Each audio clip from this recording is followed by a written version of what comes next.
Hi, everyone. We're with the Mecklenburg County Public Defender's Office. We're all... Oh, okay. We're with the Mecklenburg County Public Defender's Office. My name's Janki Canaria. I'm an assistant public defender, and I mostly do misdemeanors, and I do some DV as well, domestic violence as well. And I've been practicing for about a year and a half. Hi everyone, I'm Ruthie Goldstein. I'm also an assistant public defender. I work on misdemeanors and I'm pretty new. I just started in October. And my name is Eli Timberg. This is my second Know Your Rights presentation. And the first one was a lot of fun. The first one was I had CMPD in the same room, and we actually were going to plan to have sort of a demonstration with CMPD, but I hear they're coming later today. I've been at the office for a little over 5 years. At this point, I primarily handle drug and property felonies. It's good to see some familiar faces from the last presentation I was at, as well as some from the courthouse. And we often have a PowerPoint presentation. We're having a little bit of a technical issue, so we're simply going to speak today. We're going to try to get through this presentation that we normally do, but consider it more of a jumping off point. If you have a question as we're going through the presentation, raise your hand or just shout out the question, and we'll do our best to answer it. And going back to what the moderator said, you know, knowing your rights is partly about keeping yourself out of jail or keeping yourself from getting a criminal record. But I think more of it has to do with walking through the world and your neighborhood with confidence. And if you know what your rights are, I think it's much less likely that you find yourself in disagreements, because you know what the rule book is. The police, in theory, should know what the rule book is, and that should, in theory, lead to less conflict. But yeah, one of the reasons I personally like to do this presentation is because so often I get the case after the fact. I get the case after the conflict, and I'm watching the body cam. All the officers at CMPD now have body-worn camera that they're supposed to be wearing. So I'm watching the body-worn camera in my office, and I'm thinking to myself, this could have been avoided.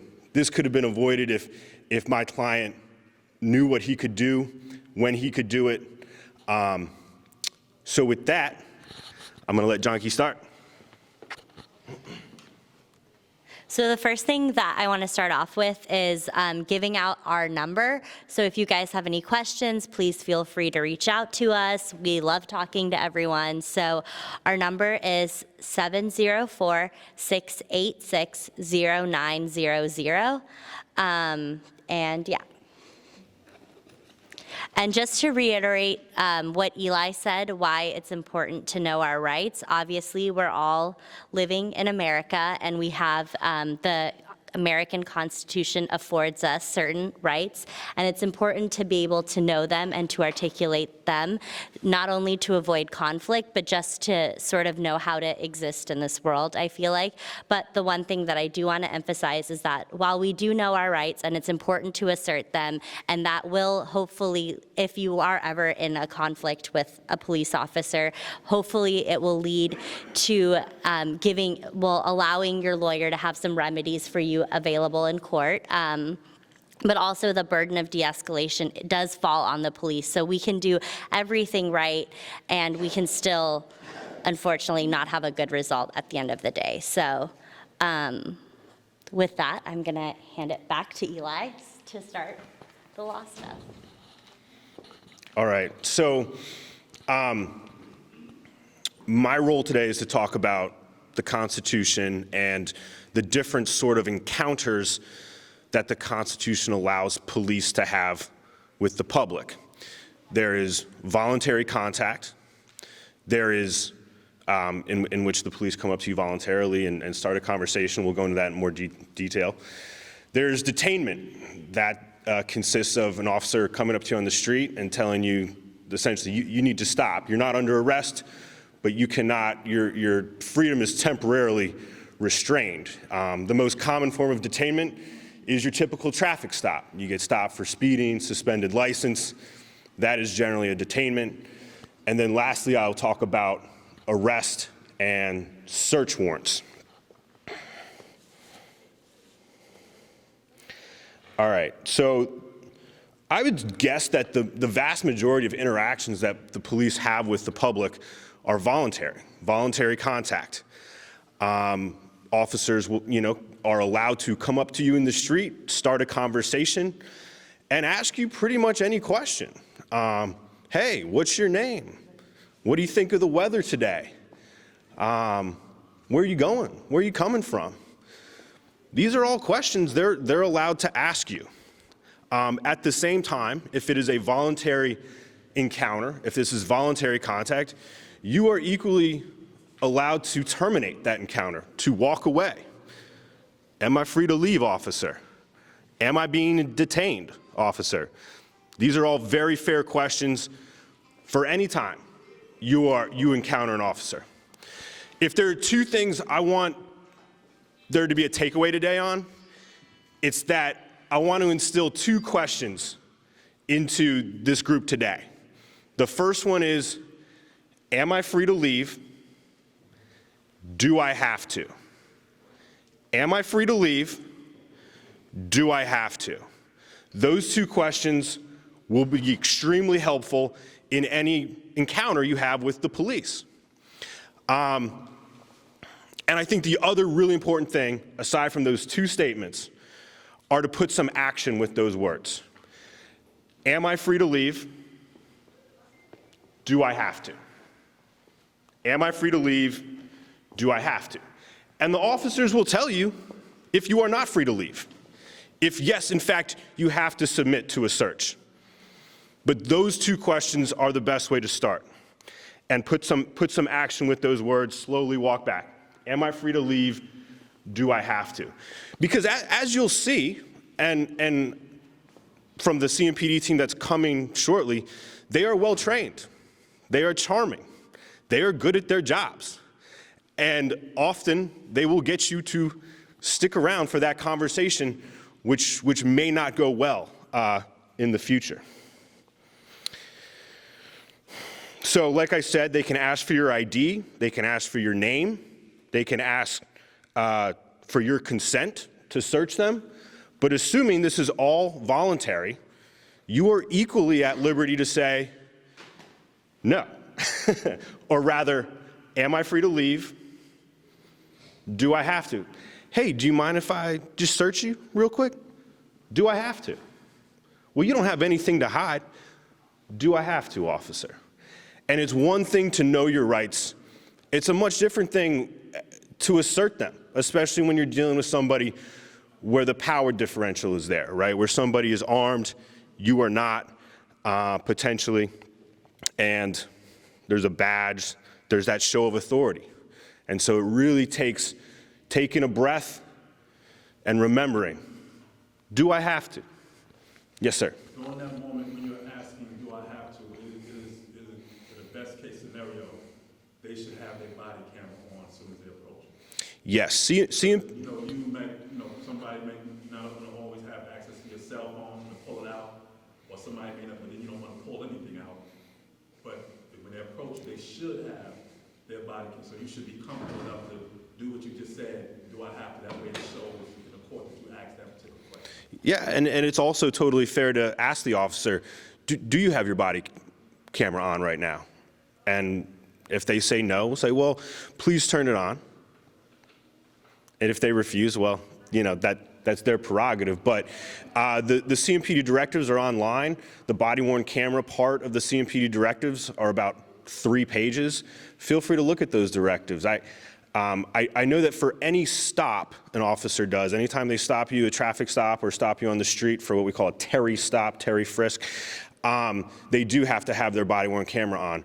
For voluntary contact, I actually don't think they have to. I'd have to look at the directives again.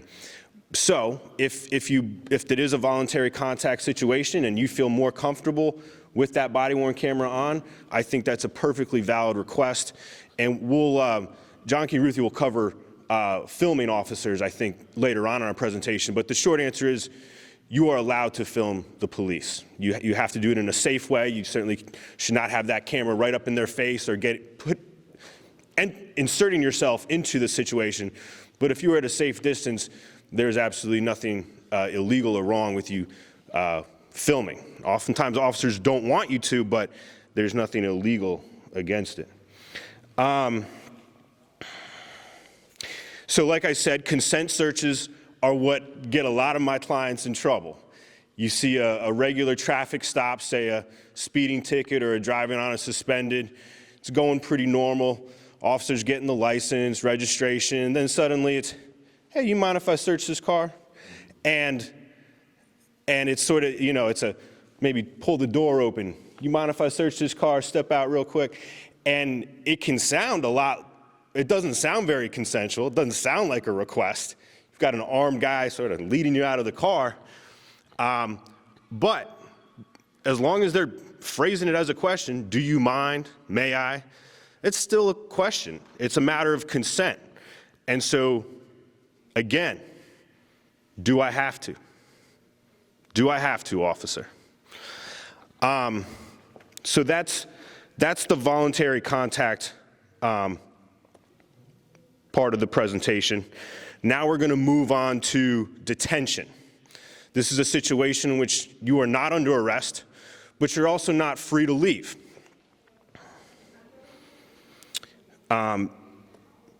In that situation, you do not have to. So that'd be a situation where you say, officer, am I free to leave? And the officer will say, no, you are not.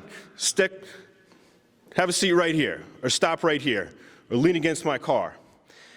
And in that situation, be polite, but you do not have to cooperate. You don't have to answer questions of the officer, but also don't lie. So many times I see a pretty regular police encounter where my client really has nothing to hide. There's no drugs, there's no weapons, but I think there's sort of this panic mode, and suddenly there's a fake name that comes out. Well, that's a charge right there, and it didn't have to be. You can simply say, and I think all of us are sort of trained to be polite. What's your name? Oh, it's Eli Timber. But at the same time, you have to understand that when you're having an encounter with the police, you don't have to volunteer any information. Depending on the circumstance, if you're in a car and you get stopped, you do have to show your license. But if you're on the street and you're stopped, you do not have to show your license. You do not have to give your name. Officer, politely, not going to answer any questions, and go from there. All right, traffic stops. Traffic stops, I think, are where we have some of the biggest misconceptions about what our rights are. Also, I feel incumbent upon myself to say that traffic stops are where I see a lot of the most racism in our community. It's not the fact that officers are racist or have implicit racism. It's that we have racism baked into our law. I think where I see it the most is the fact that we have a large percentage of suspended drivers in Mecklenburg County. Folks who have lost their license over the years, and usually it's not because they're terrible drivers. It's usually a couple speeding tickets that can't be paid, that lead to a suspended license, that lead to another stop for driving on suspended license, which leads to more fines and fees, and pretty soon you find yourself over $1,000, $2,000 in court costs and fines based on this one speeding ticket, maybe from when you were 19, didn't have a job, didn't have much money, and suddenly you're driving around. There's no hope in sight. You got to get to your job, but you have a suspended license, and there is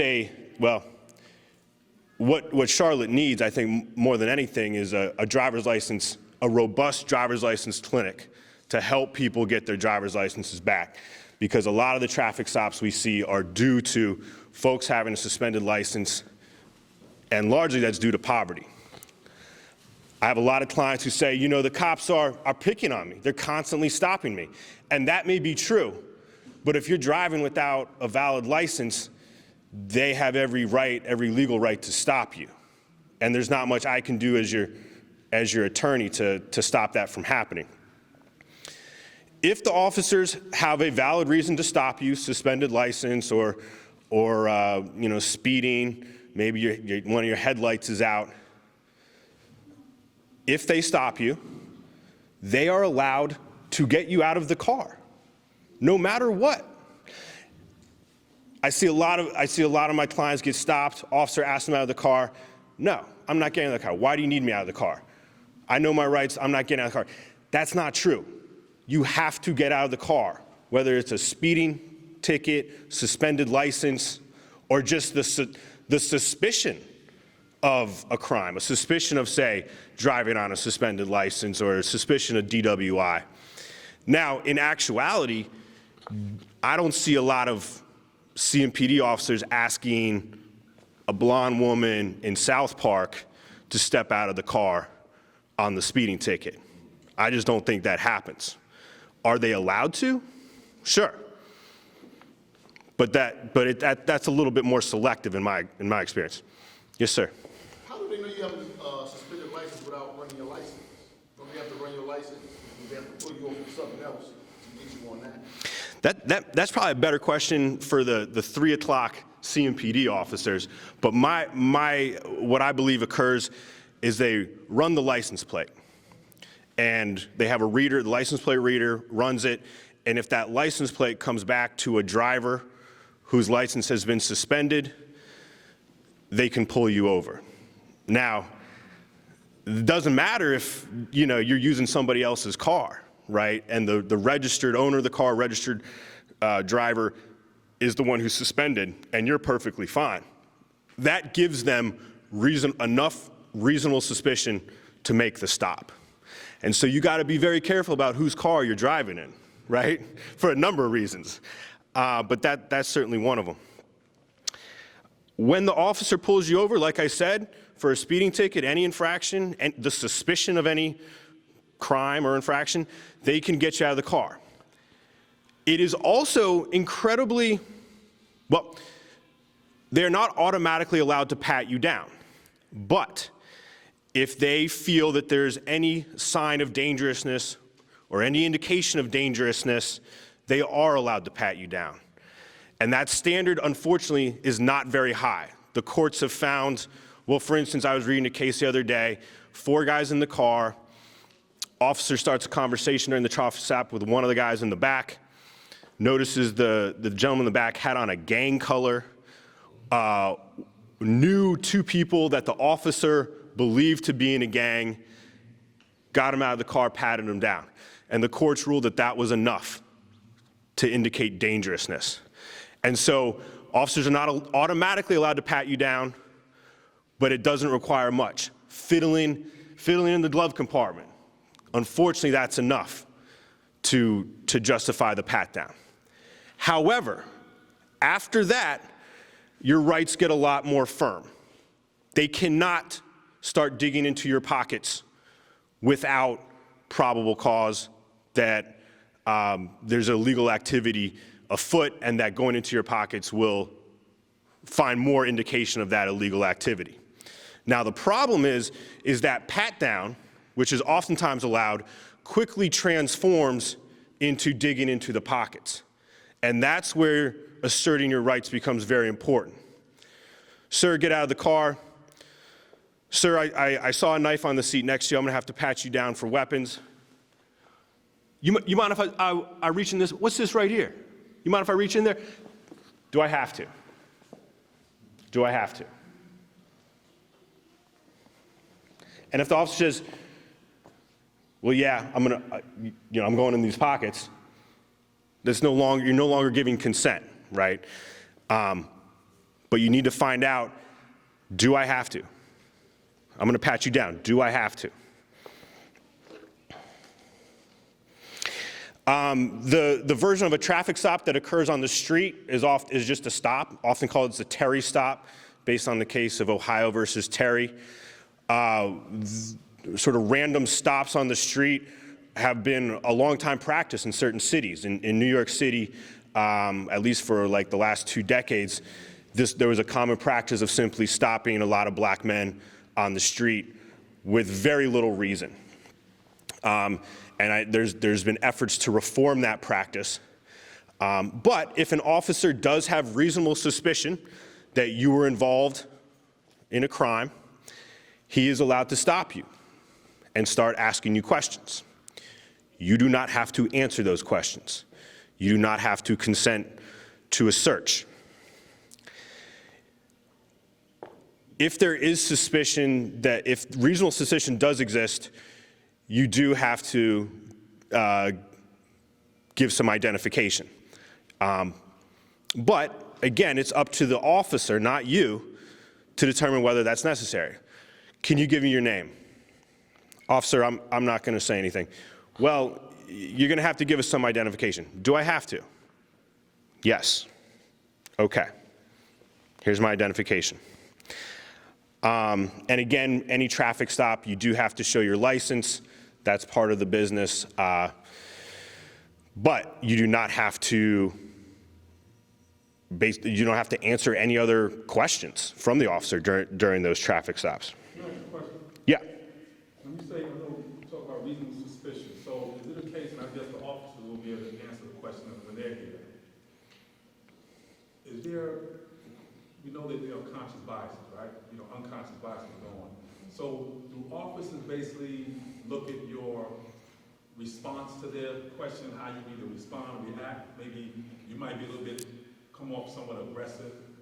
You know, they may not like your tone, which elevates their aggression or assertiveness of trying to get information. Have you ever been in court and you had a situation where you could tell there was some type of personality conflict and not realizing, you know, how to handle a person coming from a certain demographic or maybe communication, how we communicate? Have you had a situation like that in court? Oh, absolutely. And I see my clients assert their rights, but sometimes in a way that sort of escalates. Again, it should be on the police officer to be de-escalating, but you know, sometimes I have a client who says, "Am I free to leave?" Instead, it's like, "Fuck you, I'm out of here." You know, that's still asserting your right, but that can sometimes escalate the situation. Now, legally speaking, it should not matter how you assert your right. The fact that you are asserting your right does not lead to more reasonable suspicion or make you more untrustworthy or lead to more suspicion that a crime is occurring. Asserting your rights legally should have no bearing on giving the officers more probable cause, more reasonable suspicion to stop you. In actuality, perhaps it does, but it should not under the law. There's one other part of your question that I wanted to address, but I can't remember it right now. I'm going to move on moving on to arrest and search warrants. If the officers have more than reasonable suspicion. Reasonable suspicion is hard to define. Oh, here's the other thing I wanted to mention about reasonable suspicion, which is that that's another situation where bias or implicit bias, implicit racism aside, the law itself is racist. And I'll give you an example. If an officer is patrolling a high crime area, they need less reasonable suspicion than if they are not in a high crime area. That has been something that's sort of been developed over the decades, centuries in the higher courts. High crime areas are black communities, almost 100% of the time. And so that is a situation that we have, and we need to work on fixing that through the courts, through cases, through legislation. But keep in mind that that's something that's just a reality. All right, so detention, search warrants. If the officers have probable cause that you have committed a crime, that is, again, something more than, a reasonable suspicion is something more than a hunch. Probable cause, I'd sort of define as something more than a 50% likelihood that you're involved or caused a crime or did a crime. Then they have probable cause and they can arrest you for that crime. They can also, if they have probable cause that crime is occurring within a house or a car, they can go to a magistrate, lay out their reasons, and get a warrant to search your house or car. They don't always need a warrant to search your car. If you are driving that vehicle and they develop probable cause that there's evidence of a crime in your car, they can search your car without a warrant. The most common instance of an officer developing probable cause is that smell of marijuana. Now, there is an effort right now to, given the fact that there's a lot of substance out there called CBD that looks just like and smells just like marijuana, there's an effort to make the simple smell and odor look of marijuana alone not enough for probable cause, but that has not been litigated yet. So at this time, right now, if an officer sees or smells marijuana in your car, that gives him probable cause to search your car. Now, right now in Mecklenburg County, you're not going to get prosecuted for a small amount of marijuana, and that's for a number of reasons. I think by and large, the community and city has decided that that's not how they want to, spend their tax dollars. But what I often see is that the smell of and so an officer will generally come up to the car and say, "Look, I'm not worried about a little marijuana in the car. I'm not going to write you a ticket. I'm not going to arrest you for some marijuana. But just tell me, is it in the car?"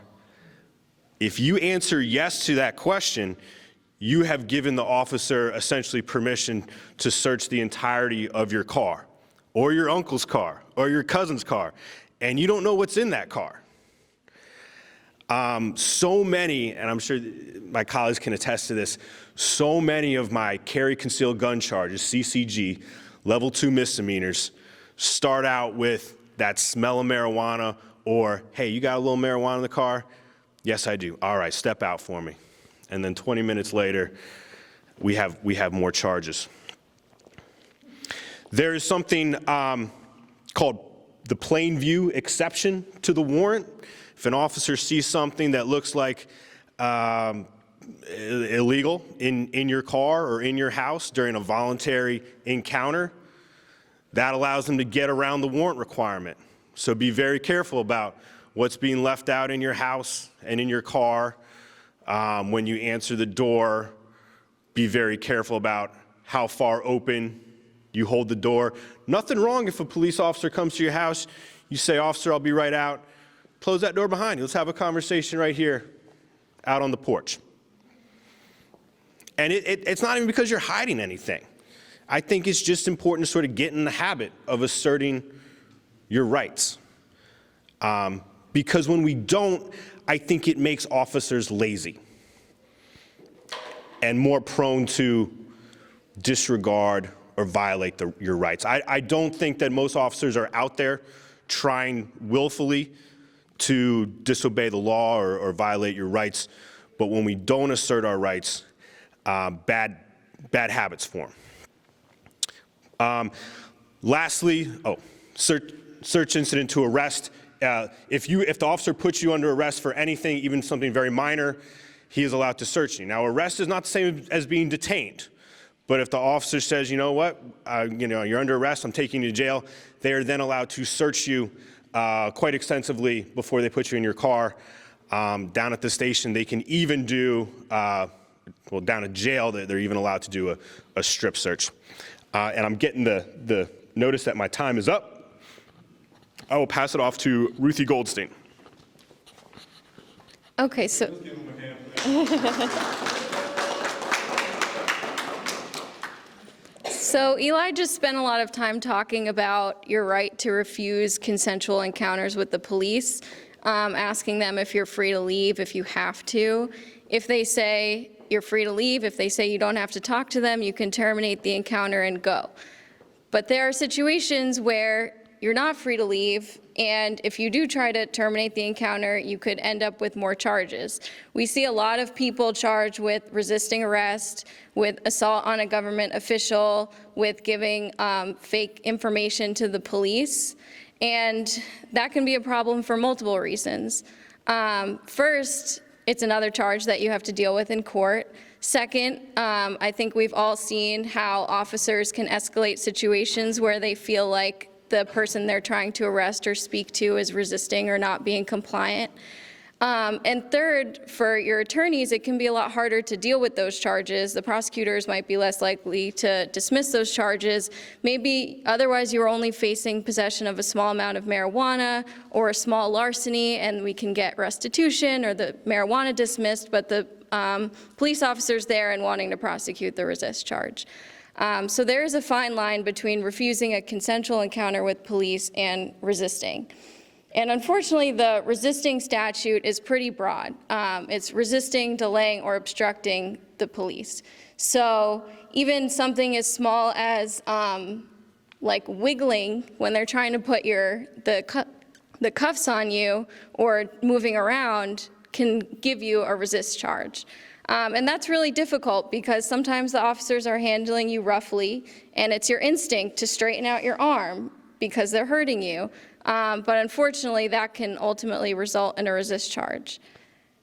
And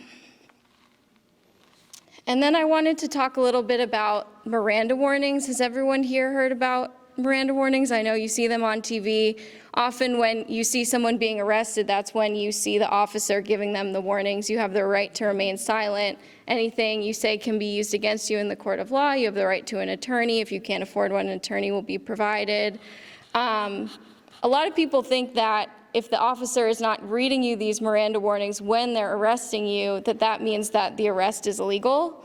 But that's actually not true. The officer doesn't have to give you the Miranda warnings until they're going to question you. Miranda doesn't apply unless there's custodial interrogation. So custody means you're under arrest or you don't believe that you're free to leave. And interrogation means questioning or saying things to you that the officers should know are likely to elicit incriminating information. So Miranda really only applies if you're under arrest and if the officers are asking you questions or saying things to you.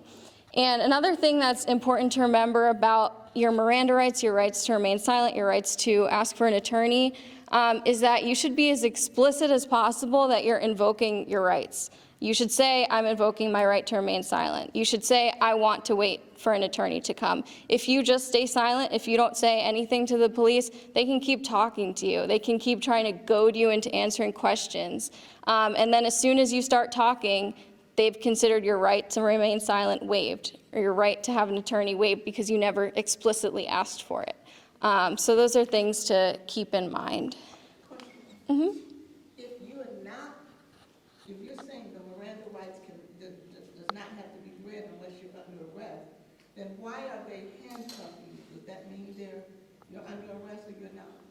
It's kind of a cloudy area, and that's something that we are litigating in court a lot, that if someone's in handcuffs, that means that they're in custody. The police like to say, oh, don't worry, you're not under arrest, and then they don't say anything. But if they're asking you questions while you're in handcuffs, there is an argument to be made that you are in custody, because how can you be free to leave when you're wearing handcuffs? Another thing is if you're in a traffic stop and there's 4 officers surrounding you, maybe you're not in handcuffs, but they're asking you questions. Are you free to leave when there's 4 officers surrounding you? That's another type of argument that we would make in court. And to be clear, if they don't read your Miranda rights, it's not that the whole case gets thrown out. It's not that the case gets dismissed. The court will simply suppress the statements that you made or admissions that you made while you were in custody. I want to say, yeah, thank you for the information because, it sounds like, yeah, be quiet. If you don't say anything, knowing that you haven't violated the law, that you're probably better off just being quiet. And I'm going to use for my example, personally, I had a situation a couple of years ago where I was arrested. I was quiet the whole time. I knew my rights. I was quiet. I knew I was being violated. I said nothing from the time he took me, put hands behind my back, took me downtown, booked me in the whole 9. I said nothing.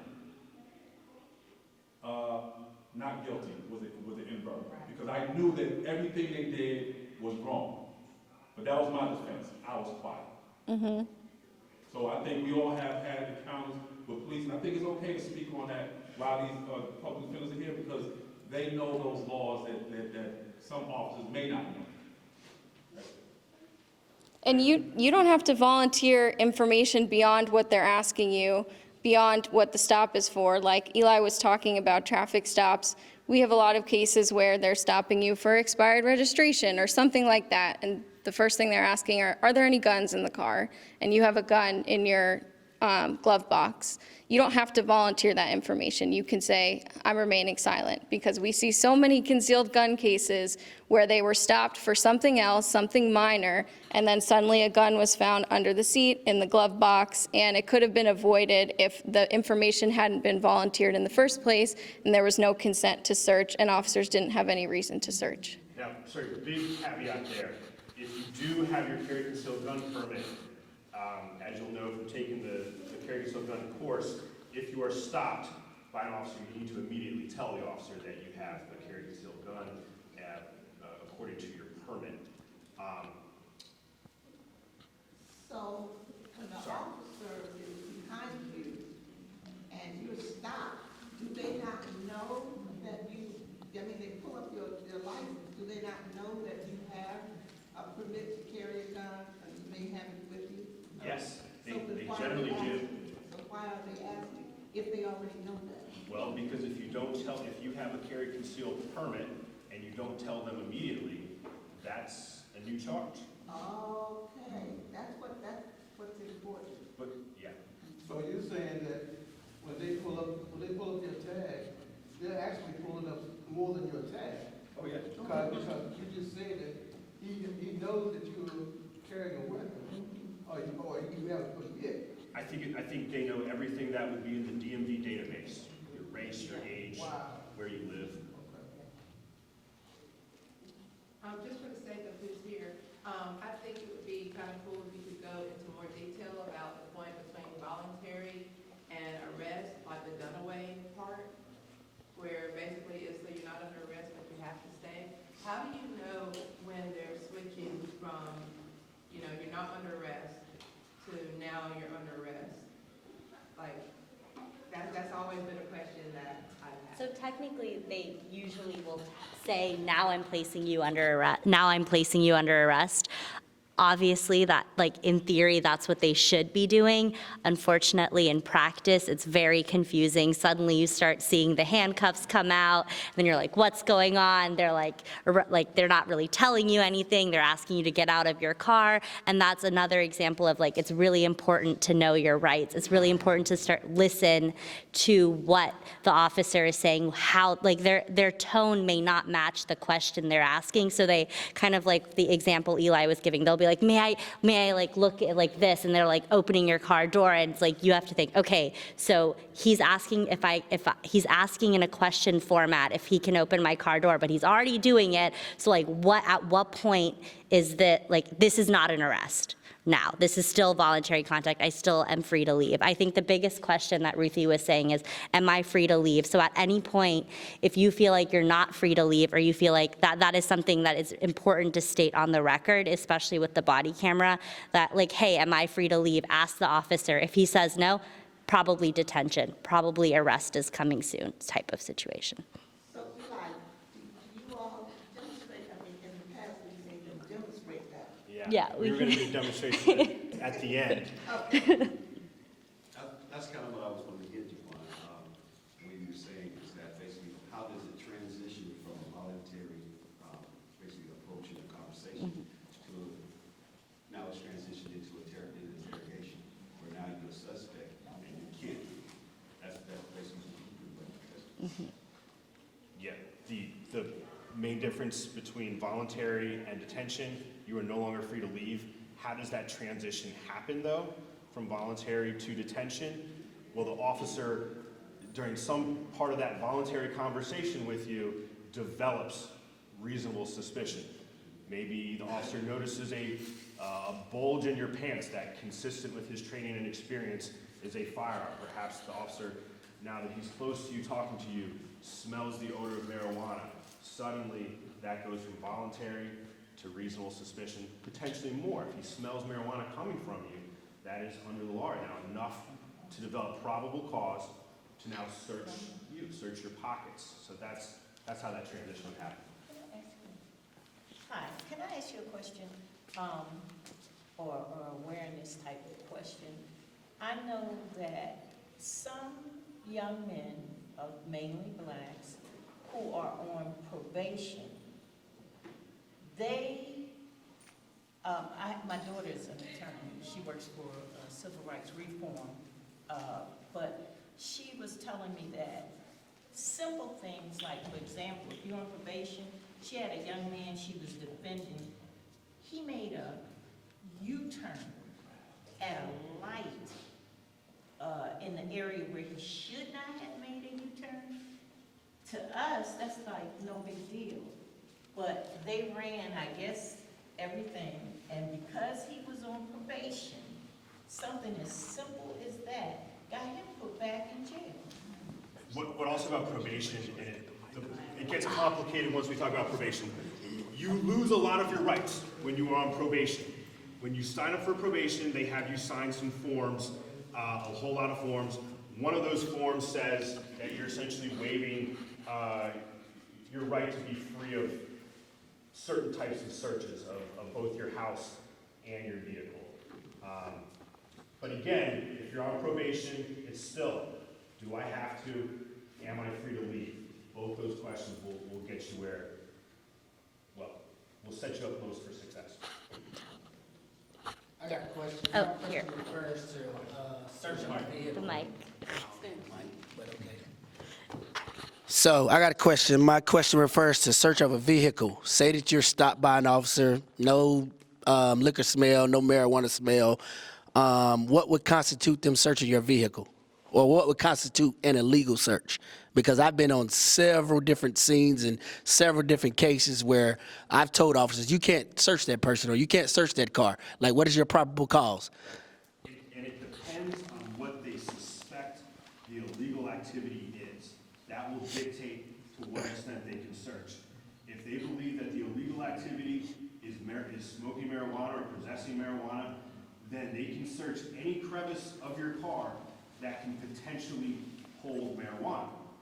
If, say, it's a suspicion that you are driving while impaired or having an open container, in theory, they can only search In theory, they can only search those areas of your car that could hold a open container. So if you had, like, say, a small, let's say you're under suspicion for driving while impaired. They should not be able to search an item like your wallet for indication of alcohol. Well, I guess that depends. If the suspicion is driving while impaired for being impaired by marijuana or other narcotic, they could search your wallet because in theory they could find marijuana or pills in your wallet.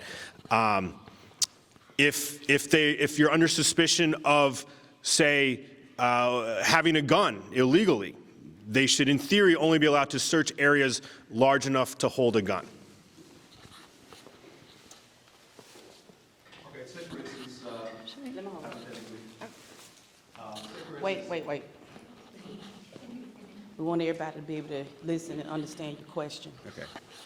Just for scenario purposes, say for instance, hypothetically, the suspect was bitten by the owner's dog, okay?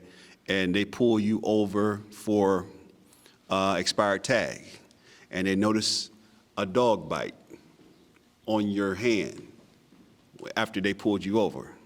Explain to everyone how that will invite the opportunity for that officer to go further than just the scope of your expired tag and, just go further into the investigation of everybody in the car now, and they're looking for, just go ahead.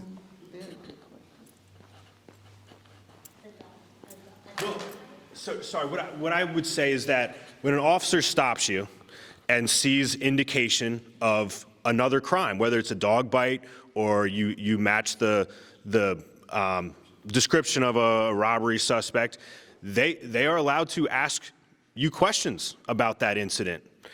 I would say if the robbery or the dog biting incident occurred in a pretty close time proximity or location proximity, they may have enough to have reasonable suspicion that you are a suspect. And if there's reasonable suspicion, as we know, they're allowed to detain you until that reasonable suspicion essentially goes away, or they don't develop any more.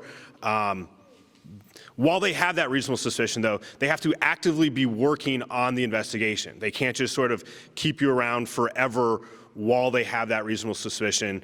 But the key thing is, while the officers are allowed to investigate, ask you questions about that other crime, the dog bite, robbery, what have you, you do not have to answer any of those questions. It is your prerogative to say, I'm not going to answer any of those questions, or better yet, I'm not answering a question without a lawyer present. I want a lawyer, because that sort of automatically cuts off the questioning. And some, the other? Also be advised that the cameras may be recording, body cams, recording the whole conversation interaction. Yeah, I was going to say something about body camera. Oftentimes we think that, oh, great, the officer is wearing a body camera. It's going to capture everything. It's going to show that I'm innocent.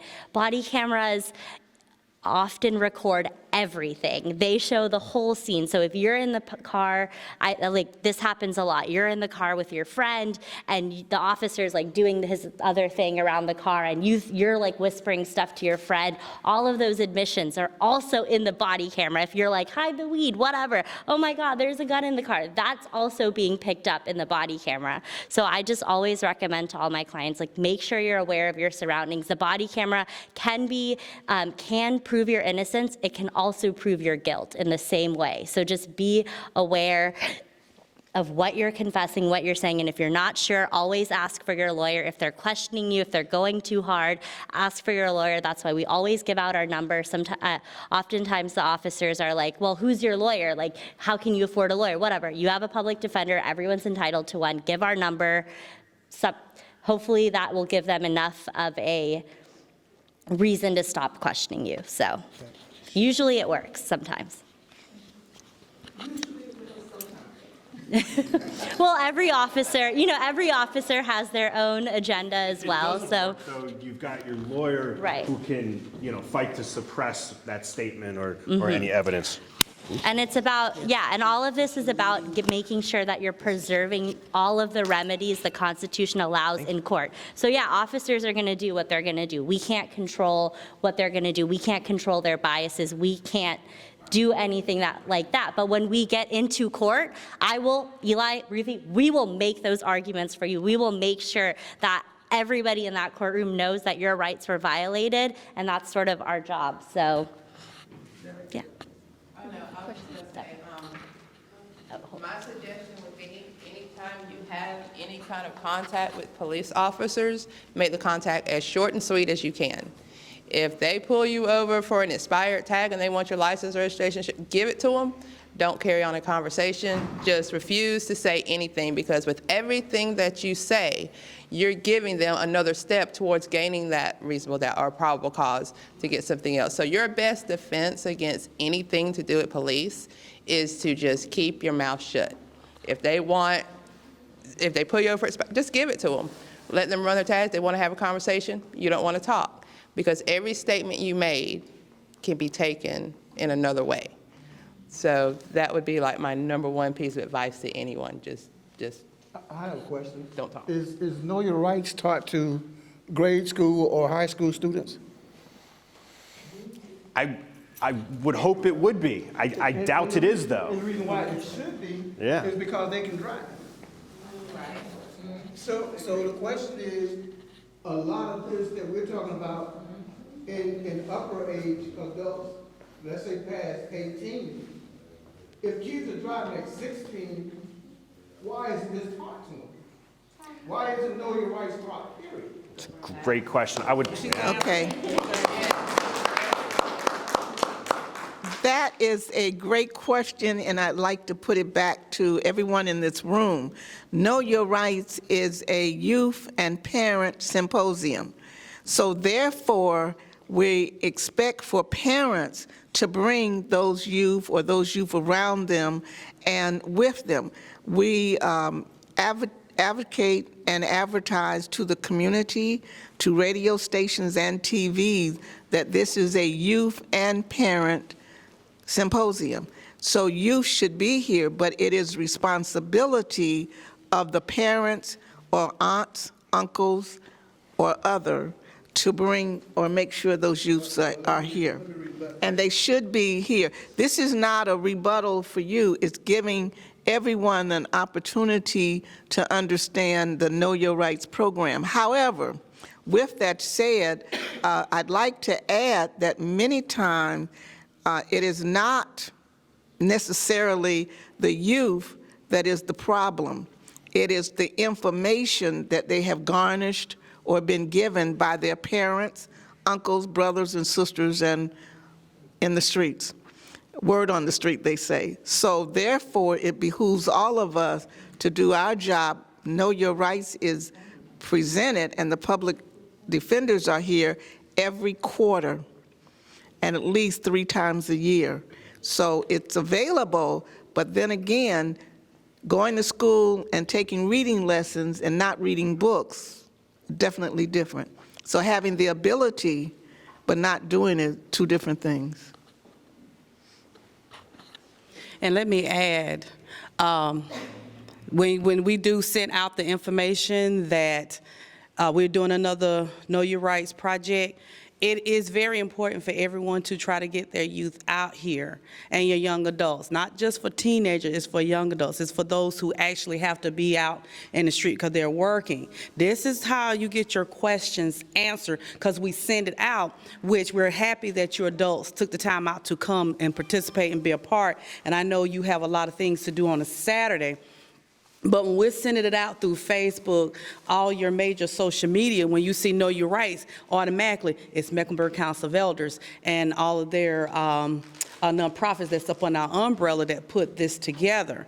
We work hard to do this, and we don't want, you know, the public defenders and those that's from our sheriff department to come out and our youth are not here. But you can always take the information back to your schools, to your young people, whatever entity that you may be a part of, and you can speak out about it and say, hey, this is what I went to, and this is how I got the information. And then when they ask, well, hey, where can I get that information from? Then you have them to come back to us, because we're going to keep doing it and shouting about it until, you know, everybody's sick of us, and then you'll bring them. Okay? Anybody else have a question? I think more of his question is, once you get to a certain point, you know, people are like, okay, let's just say we're watching television, and you're seeing where one of the main things they're saying is their rights were violated, their rights were violated. So what's the point in knowing your rights? Or you have the other side where people are like, okay, I've never had an encounter with the police, and usually they don't have an encounter, you know, they don't want to know their rights or don't care about knowing their rights because they feel that it's not going to happen to them. I think more of his question, correct me if I'm wrong, is how do we reach them before it gets to either one of those points? Like maybe in high school, like make a high school class. High school is too late. It is, but that was just a... Okay, so you made a statement about by the time they see things on TV, the event has already occurred, and maybe their rights were violated. I say to young people all the time, the more knowledge you have, the better you will assert that knowledge, right? So a lot of times things are done in a reactionary way when it comes down to authority, whether it's police. Sometimes it starts at home with the parents, that they don't even know how to listen to the authority of their parents, right? Because they lack knowledge, right? So therefore, if you have the information, what I've learned working with juvenile, well, not young people and juveniles, is that what I found is they lack knowledge. So therefore, if you're giving them the information, they feel empowered. Therefore, they have to assert that knowledge, and they can able to respond to authority in any aspect. Because a lot of things are done reactionary. You know, for every action, we were taught there is a reaction, but that's, you know, that's misinformation. You know, for this cause and effect, right? But we know for every action, there also can be a response, and that response is based on your knowledge. So a lot of times it's just ignorance. You know, we all are ignorant to something, but we got to teach our young people, give them the information, and show them you respond to authority in any aspect instead of reacting because of your lack of knowledge. Does that make sense? I guess the question is, let's make more of an effort to get to them. Oh. I mean, how many teenagers? Yeah, we like Maria said, we do this 3 to 4 times a year, and we've been doing it righteously for the last 5 years. And we reach out to everybody. And every time we do this event, it's very intense, it's very informative, and it's very successful, whether we have 5 people here Am I right, Maria? There's been times we only have 5 people here, but we had the public defenders, the police officers, the sheriff department, and they were going back and forth about information. And that's successful, because that's what we want to do. We want to invoke the dialogue. Does that make sense? All right. So it's a culture, give it. But see, you make my point.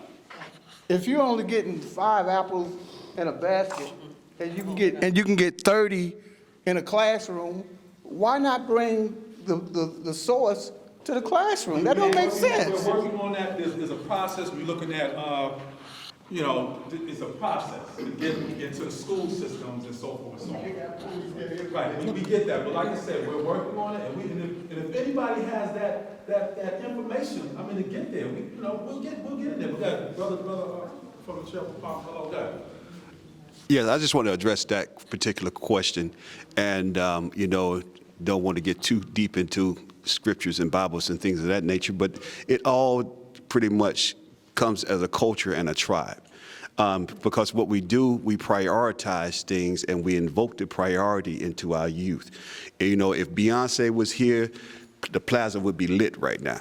You wouldn't even have to. You could even hide that from the kids, and the kids would be all up in here. All the single ladies, all that, they'd be all up in that. Know all the lyrics of those things because we prioritize. We enable those priorities. We got the Jordans on, so if Mike come up in here, plaza would be lit. So we have those things, but the single thing, because America is the #1 country in this world in incarceration. And it's not even the most populated country in this world, but it got more incarceration population than anywhere in this world, yet we do not prioritize the freedoms that we have. So so what is that? So it's not just an individual thing and the effort of the people these guys coming out here putting their time in. It's not that, it's just culturally that we're just kind of rather be entertained and informed. So what we need to do in that, we need to start trying to break that chain, break that that mindset that, what we have on the outside completes us, and let the children know that you are the biggest priority that we have. That you are worth more than anything else. Beyonce and all that stuff ain't got nothing on you. I'm not trying to tear her down or Michael Jordan, any of those guys out, but we need to have the self-esteem inside of us passed along to the children, that we may be able to see a kingdom mindset, that you're a part of royalty, you're a part of things of that nature, and then everything that every one of you, child differences, black, white, orange, yellow, whatever, that you're all prioritized and you're worth more than anything in this world. Therefore, you feel like you got something to lose if you don't maintain that status of royalty, that status that you were created, you were not a mistake. That mindset to be able to, regardless of your situation, regardless of the norm, everybody want to be in that norm. Even unnormal is loved. So they have to put that mind state instead of saying, no, this is the reason why you're not. Now, we're going to need to plug in that this is the reason why you are. And you have that mindset to say that, okay, just like my car, just like my Jordans that I don't want nobody to step on, just like I'm going to prioritize myself to that standard. That way, when you want to know to maintain your stuff and get everything out of your way for you to achieve the thing that's already inside of you to go to that spot. So as far as trying to do that, it's have to be a whole culture, a whole tribe installing that type of mindset to make sure that you're worth that much to come out to make sure that you have knowledge of your freedom, and your freedom is gold. We got a question back in the back. Oh, you want to go ahead? There is I just want to piggyback on Patrick. Thank you, Patrick. There is a process that has to happen in order to change the mindset of individuals. And doing Know Your Rights quarterly is part of that process to help people understand that culturally we have to change the mindset. The school system, back to your point, believes that that is the only system that teaches youth. So helping the school system to understand that there's a cultural awareness included in that teaching, and you teach young people differently, that has to happen. Otherwise, the school system would be knocking on our doors saying, will you come in and teach our youth? And they are not, because that kind of awareness comes from the groundswell of the people. And we, the people, have to become we and create that groundswell. That's what has to happen. And it's happening slowly. It's happening slowly, but we need people like the assistant public defenders that's saying, even if you know your rights, and you do see on TV where they say the rights were being violated, that's what they're for, to help implement those rights, but not when there's a police officer standing in front of you with a gun on his side. That is not the time to start practicing your rights. Amen. Can I ask a real quick question? I just want to ask a real quick question of, don't go anywhere, the young man that's walking. I wanted to ask, because he works, I wanted to ask a question, and of the public defender, I wanted to ask you all.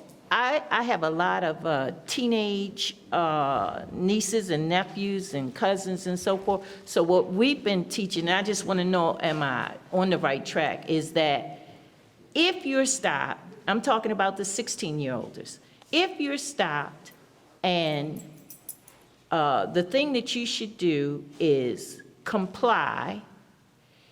Like she said, don't voice all your opinion and so forth. Yes, sir, no, sir. Be respectful, because what I tell the children is, what's not going right, I need you to come home.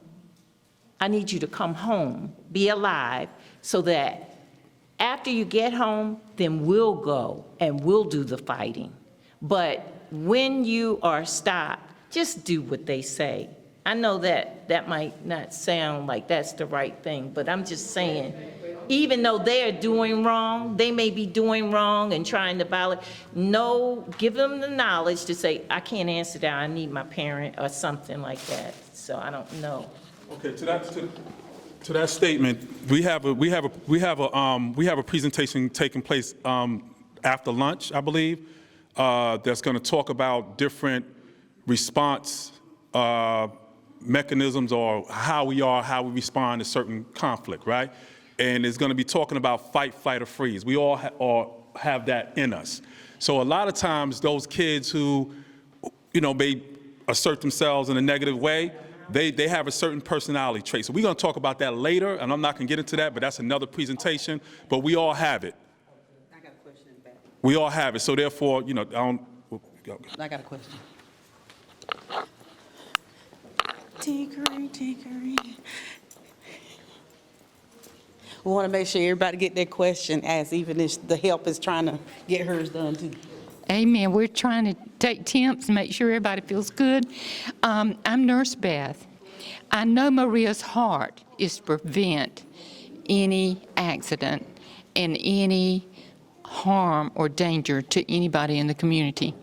And what we want to do is to prevent somebody from being shot in the back of the head. We want to prevent somebody's knee in somebody's neck. And if you want Beyonce here, you need to donate some money, honey. And also, I want to offer the opportunity. We have a TV show on TV 21, the educational channel. There are a lot of producers there. There are over 36 producers. And what I would like to offer is we get our time this coming week. Contact me, contact TV 21.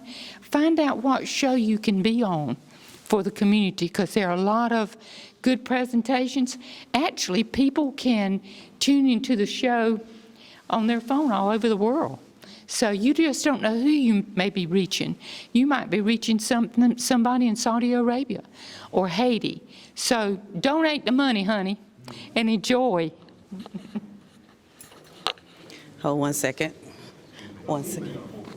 Miss April. Thank you. Oh, yes. Thank you. First of all, let me rise. My name is Dr. Moscow Benjamin Bay. What it seems like we're all talking about is a system. That's all that we're hearing. So when you're dealing with a system, you're dealing with their rules. It's one good thing to have knowledge of their rules, because if you're playing Monopoly and they're playing chess, you're going to lose every time. But I heard the brother speaking about principles, morals, understanding things we teach in the system of a tribe, what we do amongst each other. If we're dealing with a system, teaching these things that's going to counter their system will not be allowed in their system, meaning their schools and in their indoctrination. So if the police is there protecting their schools and we're in their schools learning how to defend ourselves against their officers, it's an oxymoron, it's contradicting. So like the brother said, the gentleman at the beginning was speaking about teaching these things in our tribes amongst ourselves. That means coming out of their system. Before you go into their system, you have to play by the rules. And we have to teach our people these morals and these divine principles in order to deal within their system. Because if they pull us over, the first thing we have to learn is obey all our rules first before dealing in their system. So if you break one of their rules, you're breaking all of our rules. So if you're not breaking the law, you have nothing to worry about. So when they ask you those things, you shouldn't have a problem with it, giving them the things that they need. So we need to look at creating that school of thought amongst ourselves and our communities to prepare them for their system. Thank you. Do anybody have a question or comment? This is the time to do it now. Never be scared or ashamed to ask a question, because this is the time to do it.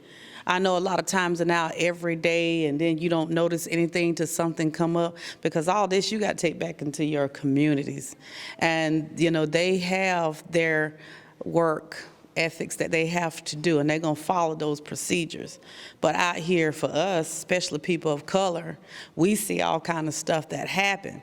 And then if we're not bringing anything to you or to the community, it's like, well, no one told us this and we didn't know. Well, you got to come here and get it. No one is going to come to your door and give you anything.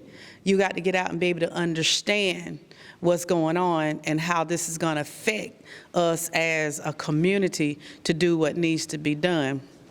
So, Rhonda, you guys? April, I will say real quick, I work in the jails, and if you don't work in the jail, you have no earthly idea exactly what's being said and the stories behind. I have 16, 17-year-olds before they go to Central Jail. I don't even believe this is on, is it? But you have no earthly idea, and like you said, for the school system, it'd be wonderful. And actually now it needs to start in kindergarten, because I have so many that's a part of the gangs that start when they are very small. And another instance I had yesterday, a client and a mom, these kids are making their own decisions now at 12 years old. I mean, the one, this boy is 16, and his mom, I'm telling him about coming tomorrow, and she's looking at him, well, whatever he want to do. 16 years old. And so these are the youth that we're dealing with as well. So I encourage you to put it on social media to make sure that they have the information, and especially you black men, and because that's what's missing out of all these guys that I have in the jail. No fathers in the household. Maybe I've got about 38, and half of them, over half is in there for murder. But when I ask, where's your father? Absent, or either locked up. And so there's no mentor, there's no parenting at all, and so that's what we have to deal with. So those of you who have knowledge and have such an interest in our young black males and where they're going, I encourage you to you see some, it's a whole bunch of them. Spend some time and share that information that you have. Also, the rate of young women, young ladies also is rising for juvenile, crime as well. So keep that in mind. Yeah, I got two. Okay, we can, if they want to close out with their, closing remarks. So we're going to kind of close things down a little bit, because I'm getting kind of on the lunchy side. I don't know about y'all, I'm a little hungry. But I will say this, please continue to keep coming. Talk to, your public, help me out. You know what I'm talking about. Yes, get to know who they are, so that way if you ever have to go to court and you see them, let them know, hey, you remember my name? I was here. You don't know my name? I was here. But I do mediation down at the courthouse. And a lot of times we try to make sure that before the judge, we mediate. And most of, I don't know why they give me all the high schoolers, but it be over small things. And they don't realize, you finna go to jail. Because if there's a warrant out for you or something like that, oh, no, you're going to jail. So we try to, during that mediation, we try to close those cases before you actually have to go into the judge. And a lot of times we resolve those cases and sometimes we don't because it's too, and what we try to do is keep the parents out. Because sometimes parents can be so into what's going on and they don't know the whole story. So if you have the two together, the defendant and the one that's got the complaint, sometimes you can get those resolved. So there's a lot out there with our young people. Pay attention because bullying, and especially cyberbullying, is also causing our kids to commit suicide. And if you have grandkids, get them involved as well. Don't let them say a little something before we get ready to end this part. Don't go anywhere. Get you something to eat. You know, walk outside, get you some fresh air, and, you know, he's going to play something else for us to get us back motivated into doing this. But continue the questions, and we want to see you again on the next trip around. So I'm going to let them end this part and whatever they want to do. I'm going to start with you. We can, I think. Oh, maybe just wrap it up. Yeah, I think, well, thank you for having us. We love doing these events. If I can just leave you with our phone number one last time, it's 704-686-0900. And yeah, thank you for having us. Thanks for having us. I'll be hanging out, having lunch. So feel free to come and talk to me, and if you have any other questions. Thanks, everyone. I think she had it.